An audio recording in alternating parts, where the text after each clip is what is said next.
What people knew of belly dance was what you saw in a grade C Hollywood movie, harem movie. You know, this wiggly and stuff. Middle Eastern dance, unless you went to one of these clubs, which the uptown people, by the way, knew, people like Thelonious Monk and Leonard Bernstein used to come to these clubs because there was an incredible musical experience. The Darvish on 8th Street was owned by Persians.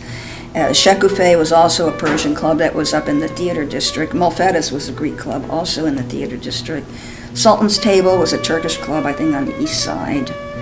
There were Armenian restaurants. Anywhere where there was an ethnic restaurant, they always had music.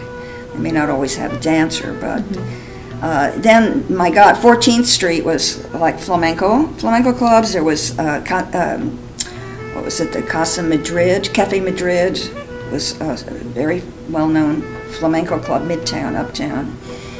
And 14th Street had after-hours clubs where the dancers and musicians used to go. We also had our after-hours for the Middle Eastern, the famous Cafe Finjan down in the village. There was a couple of places in the village, and you would go there after a gig, and the musicians would jam all night till the morning hours. One of my aims early on was also to take this dance form out of the nightclub and into the mainstream.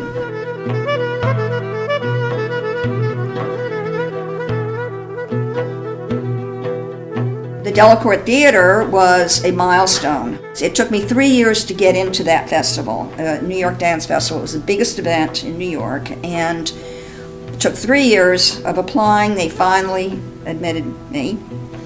And I think I mentioned it earlier, I took a 6-piece orchestra with me, 7-piece band with me. And the audience went totally berserk. They were throwing flowers on the stage. There's so much richness to the form and the music. Then I said, people have to see this and appreciate it.